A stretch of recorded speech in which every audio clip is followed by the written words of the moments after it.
उन भक्तों के चरित्र में ही रुचि बनेगी और उस रुचि से ही मन ठाकुर जी में आएगा। अब सुनो रामदास बोढ़ाना का चरित्र सुनो।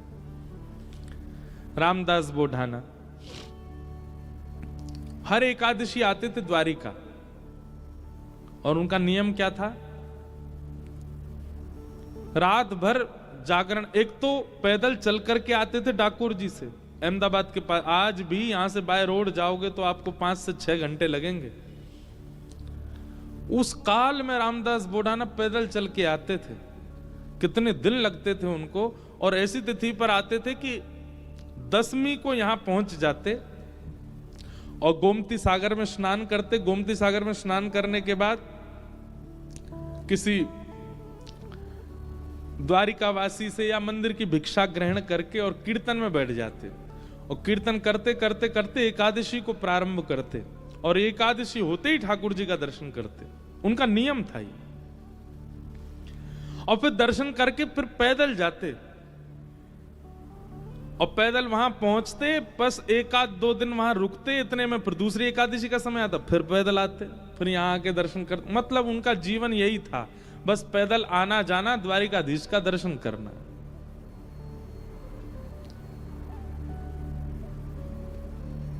अच्छा, कई बार ऐसा होता है बंधुओं कि किसी वैष्णव भक्त के नियम को देख करके हमको लगता है यार ये इतना कठिन कैसे कर रहा है, पर नहीं। जब तत्परता और उत्साह अधिक मात्रा में किसी वस्तु की प्राप्ति का होता है तो फिर पीड़ा नहीं होती।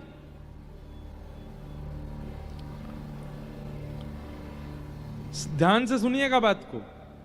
जब तत्परता, उत्साह, एक्साइटमेंट किसी वस्तु की प्राप्ति का होता है तो फिर उसमें पीड़ा नहीं होती। किसी लड़का को कोई लड़की पसंद आ जाए तो फिर उसके लिए चाहे जो करना पड़े उसको पीड़ा नहीं होती। फिर नस काट लेगो हाथ की, हॉस्पिटलाइज्ड रह जाएगो बेचारो, रात भर भोजन नहीं करेगा, दुख भरे गाने सुनता रहेगा। हमने भी दर्शन किए कई आशिकों के लोगों को लगता है कितनी पीड़ा में, उसको पीड़ा नहीं है, वो बहुत प्रसन्न है। ऐसे ही पड़े रहने दो, अरिजीत सिंह के गाने चलने दो भाई रोने दो थोड़ा मुझको हमको लगता कितनी पीड़ा में, वो पीड़ा में नहीं है। वो अपने किसी प्रियतमा को प्राप्त करने के लिए उस मार्ग पर चल पड़ा है कि अब उसको भोजन मत दो। आप 2-2 दिन बिना भोजन के रह लेगा, भूखे ही नहीं लगी है। क्यों? प्रेम सवार हो गया चित्त पर, प्राप्त करना उसको। और फिर उससे ब्याह करा दो, 1-1.5 साल बाद फिर भोजन नहीं कर रहा है। क्यों नहीं कर रहा है? कहा बताऊं, अब तो ऐसा मन हो रहा है वैराग्य ले लूं, मैं विरक्त हो जाऊं अब मेरे भोजन सब रुचि मेरी उठ चुकी है।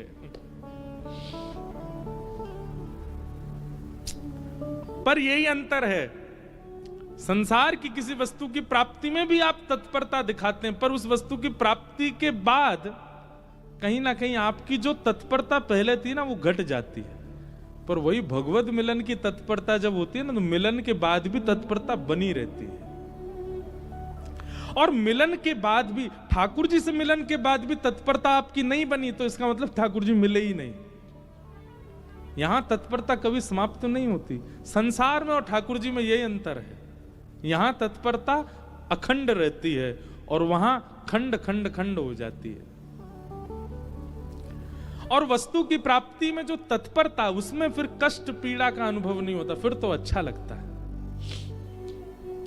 तो रामदास बोढ़ाना जी इतना पैदल चलते थे, 10-10, 12-12 दिन लगा करके द्वारिका आते थे।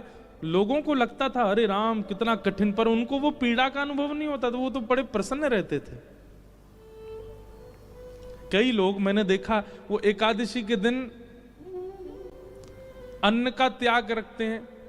एकादशी करने वाले भी बड़े बहुत प्रकार के होते हैं। एक होते हैं वो अन्न नहीं खाते, एक होते हैं वो अन्न भी नहीं खाते और मौन भी रहते हैं,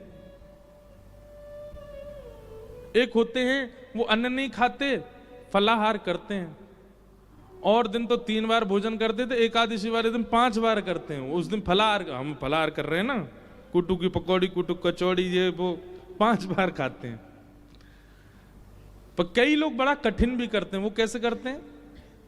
केवल सेब या अमरूद या जो भी फल वही खाएंगे, वास्तविक फलाहार करते हैं, रसोई में बनी सामग्री नहीं पाते। कई लोग ऐसी एकादशी करते हैं और कई लोग फल भी नहीं खाते, जल भी नहीं पीते, निर्जला एकादशी करते, पूरे दिन कुछ नहीं पाते। अब लोगों को लगता है राम राम कितनी पीड़ा, पर जो करता है ना उसको उसमें सुख मिलता है। और क्षमा कीजिए, अगर ये एकादशी जो लोग करते हैं उन लोगों को भार जैसा लगता है, कब आएगी द्वादशी, कब निकले फिरते खामे रोटी, मत किया कीजिए आप। ये कोई जबरदस्ती नहीं है, ठाकुर जी कोई कह नहीं रहे आपसे करो। जब तक ऐसी तत्परता चित्त में ना हो कि आप उसको सौभाग्य मान करके नहीं कर रहे हो, तब तक मत कीजिए व्रत। आपको सौभाग्य लगना चाहिए। रामदास बोढ़ाना को बहुत सौभाग्य लगता था कि ठाकुर जी ने मुझे इतना बल दिया कि मैं पैदल चल के द्वारिका जाता हूं। और वो द्वारिका आते, रात भर कीर्तन सुनाते द्वारिकाधीश को, और एकादशी को कपाट खुलते ही दर्शन करते, नेत्र सजल हो जाते रामदास जी के। ठाकुर जी को दूर से ही ऐसे अंक में मानो ऐसे कर लेते जैसे मैंने अंक में भर लिया हो।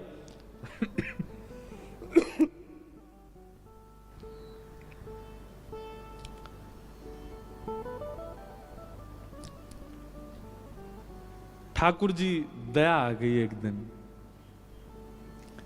और रामदास बोढ़ाना से ठाकुर जी बात करने लगे। उनके स्वप्न में या उनके चिंतन में ठाकुर जी प्रकट हो गए और द्वारिकाधीश बोले, ए रामदास तुम इतना परिश्रम करके मत आया कर। रामदास बोढ़ाना बोले, मुझे तो बहुत अच्छा लगता है, आपको क्यों पीड़ा हो रही? बोले, तुमको अच्छा लगता पर मुझे लग रहा है कि तुमको पीड़ा होती है और उस पीड़ा से मुझे पीड़ा होती है। भक्त भक्ति भगवंत गुरु चतुर नाम बपु एक। जब व्यक्ति भक्ति करते करते करते करते करते करते उसकी चरम स्थिति में आ जाता है ना, तो फिर उसको मिलने वाली पीड़ा ठाकुर जी को भी अनुभव होने लगती है, उसको मिलने वाला सुख ठाकुर जी को भी अनुभव होने लगता है, उसको मिलने वाला प्रसाद ठाकुर जी पा लेते हैं। संसार में केवल कहा जाता है,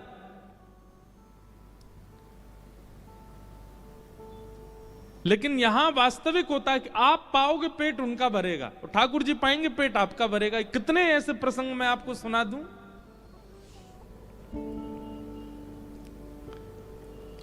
हमारे राधा कुंड में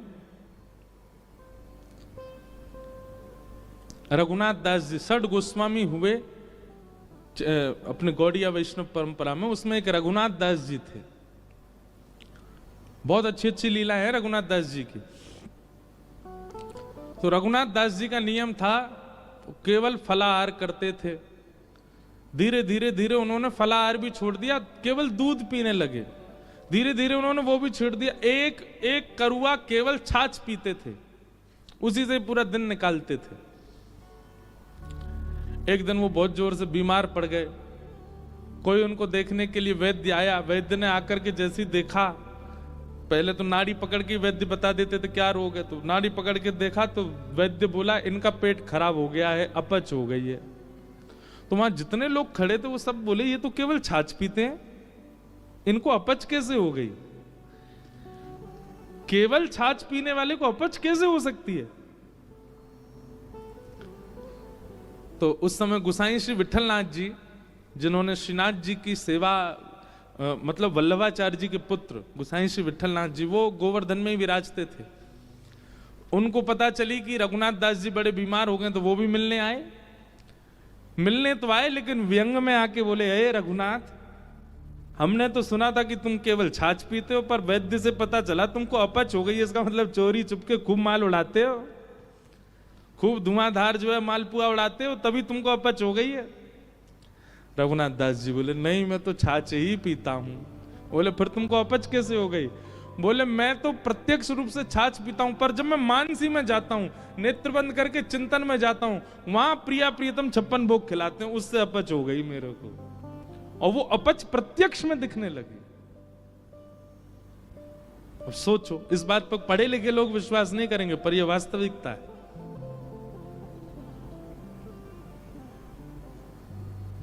वो प्रत्यक्ष में नहीं पा रहे हैं, पर अप्रत्यक्षानुभूति, वो नेत्र बंद करके जब अपने मानसी भाव में आते हैं, पूड़ी पवाते हैं, रबड़ी पवाते हैं, उससे अपच प्रत्यक्ष शरीर को हो गई। ये बात सुनकर के गुसाई जी के नेत्र सजल हो गए। रघुनाथ दास जी को हृदय से लगा लिया, बोले जय हो, तुम्हारी भक्ति को प्रणाम कि तुमको ठाकुर जी प्रत्यक्षानुभूति करा देते हैं।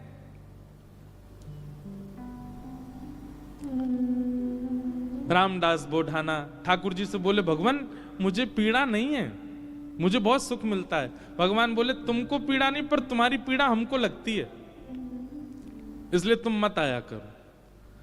रामदास बोढ़ाना बोले इससे बढ़िया तो मेरे प्राण चले जाएं, मैं आपको देखे बगैर नहीं रह सकता। अगली एकादशी पर आप मेरे सामने नहीं होंगे तो मेरे तो प्राण ही चले जाएंगे।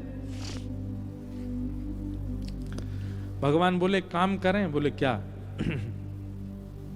हम तुम्हारे साथ चलें, तुम्हारे गांव, वहीं रह ले, तुम्हारे पास ही। एकादशी क्या तुम हर दिन हमको देख लिया करना। रामदास बोढ़ाना घुटनों पर बैठ कर रोने लगे, बोले, हे द्वारिकेश, ये कैसी आज्ञा कर रहे हैं आप? ये असंभव है, बहुत दीनहीन गरीब व्यक्ति हूं, मेरे घर में खप्पर भी नहीं है, कहां रखूंगा, कहां बैठाऊंगा? और ये तो आप बस बोल रहे हो ऐसी प्रेम, बस ये हो नहीं सकता। ठाकुर जी ने तुरंत अपनी पोटली दिखाई, बोले, हमने पहले तैयारी कर रखी है, देखो अपनी पोटली बांध रखी है, इसमें सारी पीतांबरी धरी हमारी, मुकुट वुकुट ये सब टिपारा विपारा सब धर के चल रहे हैं हम। बढ़िया द्वारिका में हमारी बहुत अच्छी व्यवस्था हो रखी है, सब ले चलेंगे, तुमको कुछ नहीं करना पड़ेगा, इसी से हमारा श्रृंगार कर दिया करना। रामदास जी बोले, आप सच बोल रहे हैं क्या? ठाकुर जी बोले, हम सच बोल रहे हैं, हम चलें तुम्हारे साथ, वहीं रहेंगे तुम्हारे पास ही, रोज देख लिया करना। रामदास जी बोले, फिर द्वारिका का क्या होगा? ठाकुर जी बोले, हम जहां बैठ जाएं द्वारिका वही है।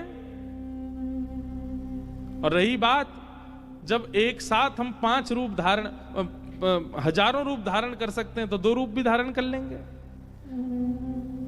आज तक तुमने एकादशी जिस रूप को देख करके की है, वो रूप तुम्हारे पास रहेगा, यहां एक दूसरा व्यवस्थित हो जाएगा। रामदास जी को पूरी तरह ये विश्वास हो गया कि ठाकुर जी मजाक नहीं कर रहे, ये सच बोल रहे हैं, ये चलेंगे मेरे संग। नियम का फल ये मिलता है। देखो, एक नियम को जब व्यक्ति तत्परता से करता है तो ठाकुर जी ऐसा देते हैं उसको। कई लोग कह देते हैं एकादशी पर भूखे रहने से भगवान को कोई, इससे थोड़ी प्रसन्न होंगे भगवान। ठाकुर जी प्रसन्न नहीं होते हैं, पर आपकी तत्परता ठाकुर जी देखते हैं। आजकल बच्चे ऑफिस जाते हैं, ऑफिस का टाइम क्या 9 बजे, अब कोई आवे 9:30, कोई आवे कोई आवे 9:45। अब उसको सब लोग, जो टाइम पे आने वाला बच्चा, उसकी सब मजाक उड़ाते हैं, बोले तू भी क्या पागल है, 9 ही बजे आ जाता है बिल्कुल। अरे सैलरी ले रहे हैं, मेहनत करनी है, ठीक है, टाइमली, ठीक है, थोड़ा आधा पौना घंटा ऊपर नीचे चलेगा, लेकिन वो बालक कहता नहीं, ये मेरी तत्परता, मैं 9 बजे ही आऊंगा। और वो 9 बजे आने वाला बालक, वो कभी ना कभी उसका जो बॉस होता है ना, वो खुश होकर के कुछ तो उसको देता है, उसको थोड़ा अपग्रेड कर देता है। सिंसियरिटी आपके कार्य के प्रति आपका स्वामी देखता है। ऐसी भक्ति में भी सिंसियर होना बहुत जरूरी है। होता उससे कोई ठाकुर जी बहुत प्रसन्न नहीं, पर हां ठाकुर जी दृष्टि तो रखते हैं। परिक्रमा लगा रहा है, कैसे लगा रहा है, एकादशी कर रहा है, कर कैसे रहा है, तिलक स्वरूप करता है, उस समय क्या उच्चारण करता है, मंदिर जाता है, प्रसाद कैसे पाता है, दर्शन कैसे करता है, इन सब के प्रति जो आपकी सिंसियरिटी, वो ठाकुर जी देखते हैं। रामदास को ठाकुर जी बोले, अब तो तुम जाओ, अगली बार बैलगाड़ी लेके आना। कैसे लेके जाओगे हमको? बैलगाड़ी में तुम्हारी में चलेंगे। रामदास जी चले गए, बैलगाड़ी ढूंढी, कहीं बैलगाड़ी नहीं मिली, बूढ़े बूढ़े बैल मिले, छोटी सी टूटी फूटी सी बैलगाड़ी मिली। रामदास जी बैलगाड़ी लेके द्वारिका आ गए। द्वारिका आए, आज सब लोग बोले, क्यों रे भाई रामदास, अब तो तुम बैलगाड़ी में आने लग गए। रामदास जी बोले, अब वयोवृद्ध हो गए ना, तो अब चला हो नहीं पाता तो बैलगाड़ी से आए। बोल बहुत अच्छा। रामदास जी आए, प्रसाद आदि गोमती सागर में स्नान किया, प्रसाद पाके रात में कीर्तन करने लगे। सब चले गए, रामदास जी कीर्तन कर रहे थे।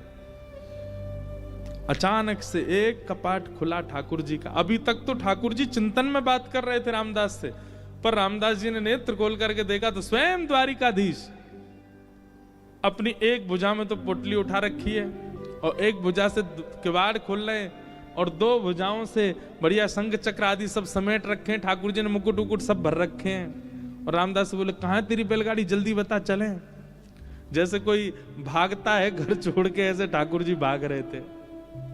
आज भी मंदिर दर्शन करने जाओ आप तो द्वारिकाधीश जी की जब परिक्रमा करेंगे तो पीछे ही रामदास बोढ़ाना जहां से जिस खिड़की से ले गए ठाकुर जी को, वो खिड़की है अभी भी मंदिर में।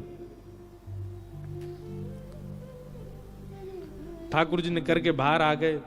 चलो, रामदास जी को तो विश्वास ही नहीं हो रहा है, स्वयं द्वारिकाधीश मेरे साथ जा रहे हैं। चतुर्भुज हैं, बढ़िया चल रहे हैं, पीतांबरी पहन की, चंदन की सुगंधी आ रही है, केसर जैसा पूरा माहौल आच्छादित हो गया उससे। ठाकुर जी जैसे ही गए, रामदास जी बोले भगवान टूटी फूटी बैलगाड़ी है, बैठ जाओ। ठाकुर जी ने जैसी बैलगाड़ी देखी, ए रामदास त्रिलोकी का भार लेकर के मैं इन पे बैठा, तेरे बैल तो दब जाएंगे नीचे। भगवान अब क्या करें, यही व्यवस्था मिली थी। इतना सीधा, इतना भोला रामदास। ठाकुर जी बोले काम कर, तू बैठ, हम चलाते हैं बैलगाड़ी। रामदास जी बोले ऐसा मत करो नाथ, मैं ही चला दूंगा। नहीं नहीं, ये तो हमारे अभ्यास की वस्तु है। अर्जुन के खूब हमने रथ हाँके हैं, बहुत दिनों बाद बैलगाड़ी मिली, चलो हाँके थोड़ा इसको। और रामदास पीछे बैठे हैं और ठाकुर जी आगे पैर लटका के बैठे और बैलगाड़ी चला रहे हैं। ठाकुर जी के स्पर्श होते ही बैलगाड़ी तो बिल्कुल नवीन हो गई, बैल बिल्कुल युवान हो गए। यहां मंगला का समय हो रहा था, सूर्य उदय हो रहे थे धीरे धीरे। ठाकुर जी बोले रामदास, इस सुबह होते ही सब पंडा पुजारी भागेंगे, ढूंढेंगे, देखेंगे मंदिर में तो मैं हूं नहीं, सब आ जाएंगे। ये हमको बीच रास्ता में ही पकड़ लेंगे। तभी थोड़ी दूर ही पहुंचे थे, वहां एक बाबरी थी, एक सरोवर था। ठाकुर जी ने कही तुम हमको नीचे छुपा दो ताकि कोई हमको ढूंढ ना पाए, क्योंकि ढूंढने वाले तो आएंगे और जब ढूंढ हार के चले जाएं, कुछ ना मिले, फिर हमको दोबारा लेके फिर चल देना आगे। रामदास जी मनी मन इतने प्रसन्न हो रहे हैं, बोले ठाकुर जी आपको क्या पड़ी है जाने की मेरे साथ? अरे मैं तो मना कर चुका हूं 5 बार कि ठाकुर जी आप यहीं रह लो, पर नहीं, उन्हीं की इच्छा है जाने की। जब मन ऐसा भटकता है ना ठाकुर जी में, तब ठाकुर जी ऐसा करते हैं। आपके मना करने पे भी चल देंगे आपके साथ। हमारे लाल जी, गिरधर लाल जी,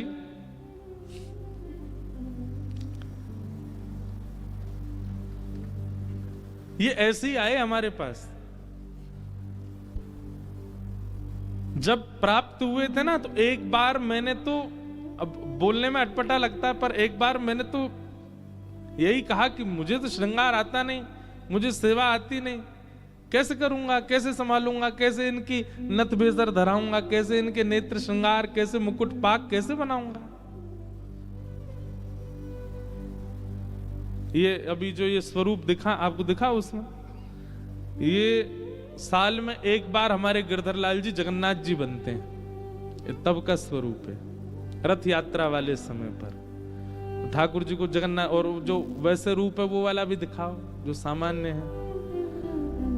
सामान्य सबने देखे ही हैं, श्रीनाथ जी के रूप में हमारे लाल जी हैं, और नेक्स्ट से हैं, छोटे से, पर ये आए स्वयं, और ये स्वयं ही आते हैं, आप नहीं लेते हैं।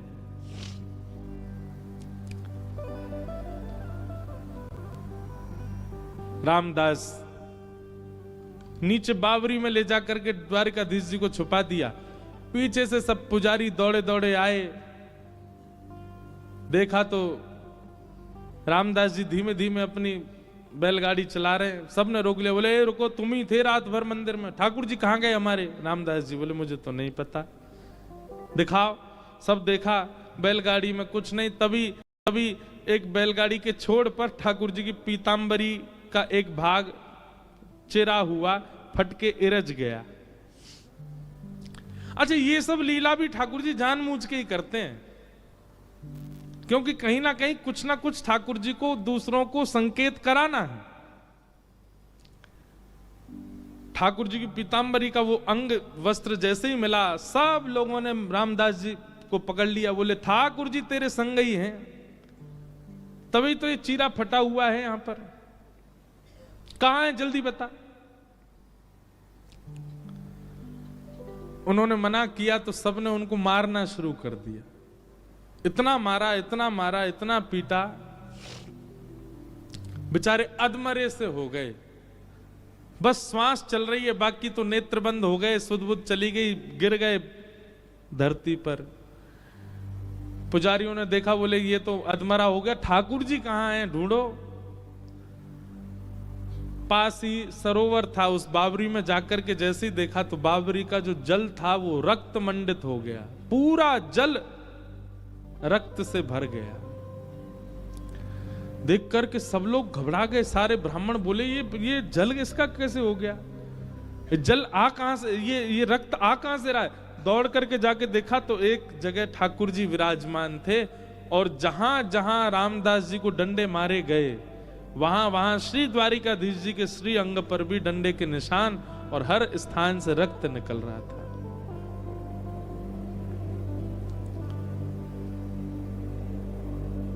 सब पुजारी जी चरणों में गिर गए, सब ब्राह्मण देवता बोले भगवान ये क्या हो गया, बोले ये क्या हो गया, मेरे भक्त को मारते हो,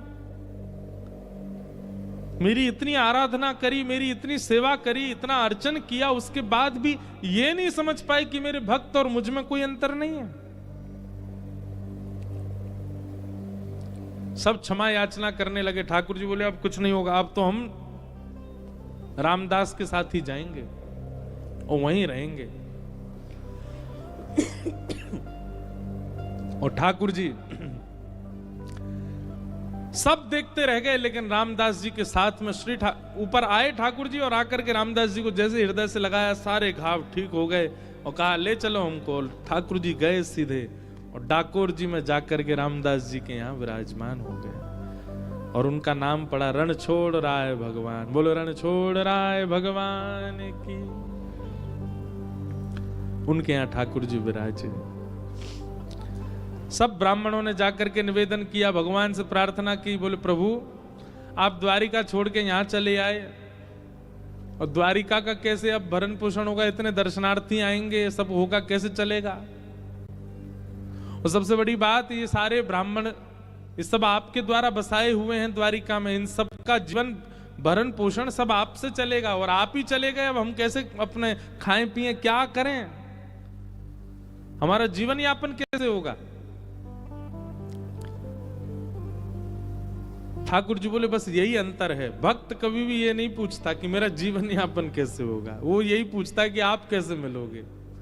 और आप लोगों को कहीं ना कहीं ये चिंता है कि आप लोगों का भरण पोषण कैसे होगा। तो एक काम करते हैं, हम अपने भार के समान आप सबको सोना दे देते हैं, उतना स्वर्ण ले जाओ, चलेगा। सब ब्राह्मण बोले ठाकुर जी भारी तो खूब है, इनके भार के समान सोना मिल जाएगा तो आनंद ही हो जाएगा। ठाकुर जी बोले वैसे ब्राह्मण देवता सब बोले चलेगा तो नहीं, लेकिन फिर भी अब आपकी इतना प्रेम है रामदास से, तो आप तो रह लो यहीं पे, दे दीजिए, इतना सोना ही दे दीजिए हमको, और क्या करें। भगवान बोले लाओ तराजू लाओ। ब्राह्मणों ने सबने तराजू की व्यवस्था करी, बढ़िया सब। एक तरफ ठाकुर जी बैठ गए। ठाकुर जी बैठते ही रामदास, ए रामदास चलो लाओ, दूसरी तरफ सोना रखो, तोलो हमसे, और हमारे बराबर का दो सब ब्राह्मणों को। रामदास जी बोले भगवान ये बात नहीं बनेगी, मैंने पहले ही मना किया था, मेरे यहाँ तो खप्पर ही नहीं है, घर में पानी आ जाता है, मेरे यहाँ कोई व्यवस्था नहीं है। आपने ये बात आपको पहले से पता थी, आपने फिर भी देखो अब सबके आगे मेरी नाक कटवा रहे हो आप। अरे कुछ व्यवस्था नहीं है मेरे पास, मेरे पास महीना भर में जो व्यवस्था होती उससे मैं द्वारिका आ जाता था, बस इतनी व्यवस्था थी। और इन ब्राह्मणों को कैसे दूं मैं?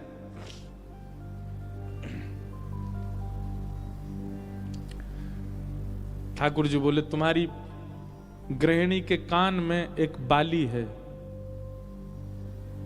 स्वर्ण की, वो लेके आओ, उससे हमको तोल दो।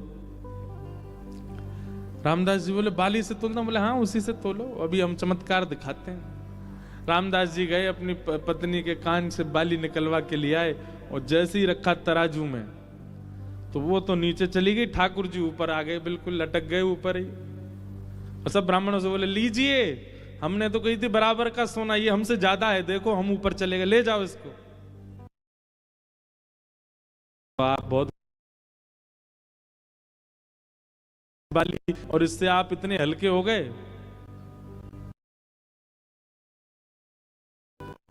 ऐसा मत करो भगवान। सबने हार मान ली ठाकुर जी के। करो गोमती सागर में स्नान करो, गंगा में स्नान करो, आप दुनिया भर की वस्तु मांगते हो, पर हर बार हमारी कही एक बात कहिएगा, पहली डुबकी लगाते यही मांगो, हमें सरल बना दीजिए। हे गंगा मैया, हे गोमती मैया, हे समुद्र नारायण, हे कुंभराज प्रयाग, हमें सरल बना दो, हम सरल चित्त हो जाएं। क्योंकि ठाकुर जी को सबसे पहला लक्षण तो सरल चित्त ही चाहिए, वो होना बहुत आवश्यक है। तो मन का भटकाव सब जगह से ठाकुर जी में केवल और केवल भक्त चरित्र से हो सकता है, उसी से ही संभव होगा। तो ऐसा एक जिज्ञासा थी, उसी में ही हमने रामदास जी की लीला सुना दी। और एक बार अभी ठाकुर जी हम 2 ही बार गए हैं दर्शन करने, कभी योजना बनेगी तो एक बार ठाकुर जी में भी कथा सुनाएंगे श्री ठाकुर जी को। बड़े सुंदर श्री ठाकुर जी वहां विराज रहे हैं। आइए क्रम में प्रवेश करते हैं। भागवत जी का पहला श्लोक, जन्माद्यस्य यतोऽन्वयादितरतश्चार्थे स्वविज्ञस्वराट् तेने ब्रह्म हृदय आदि कवये मुह्यन्ति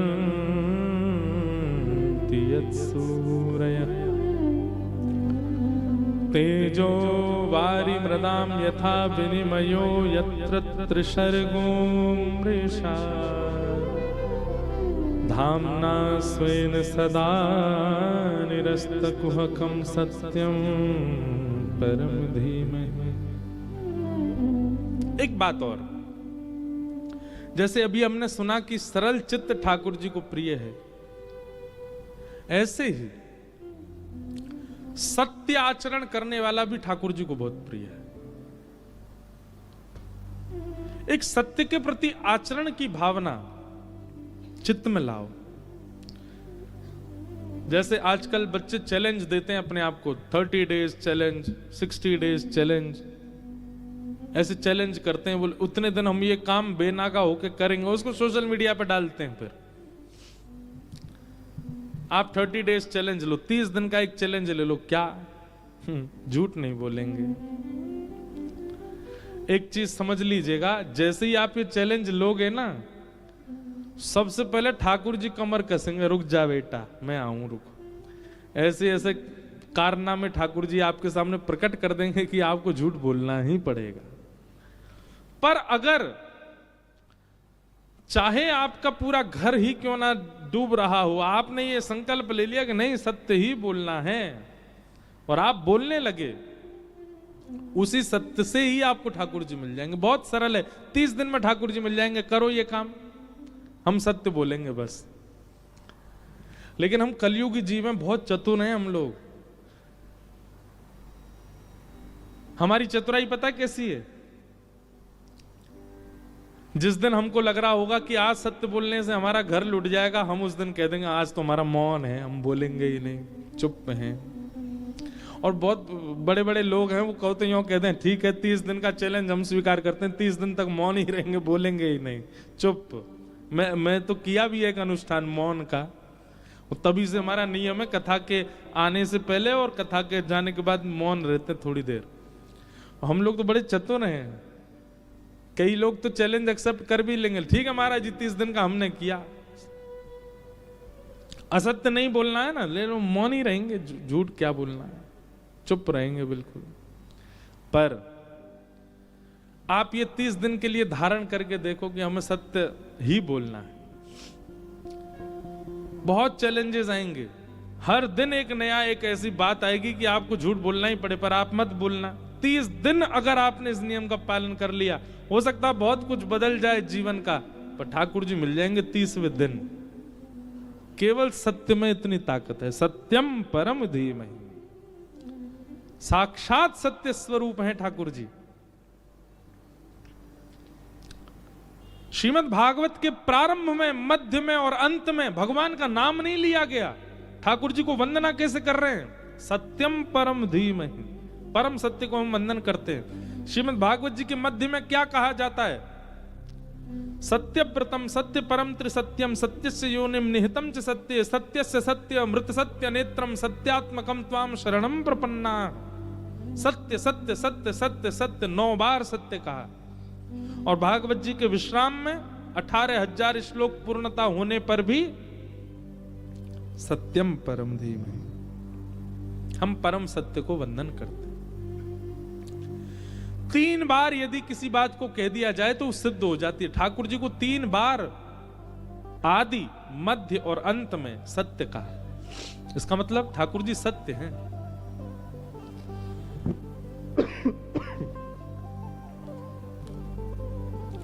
कोई सत्याचरण का नियम बना ले, मिल जाएंगे ठाकुर जी उसको।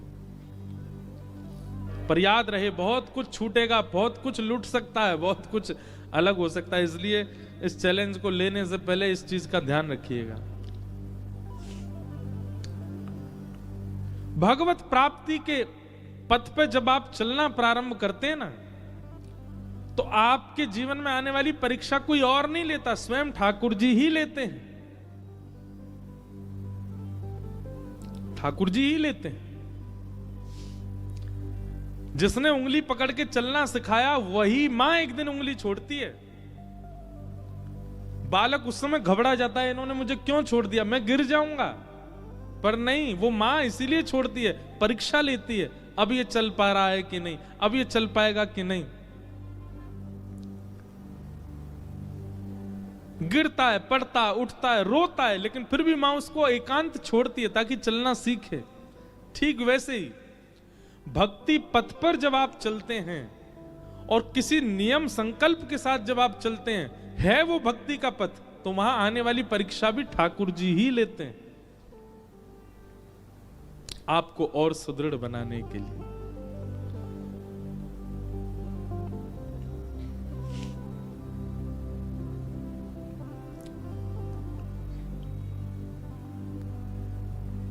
वाह।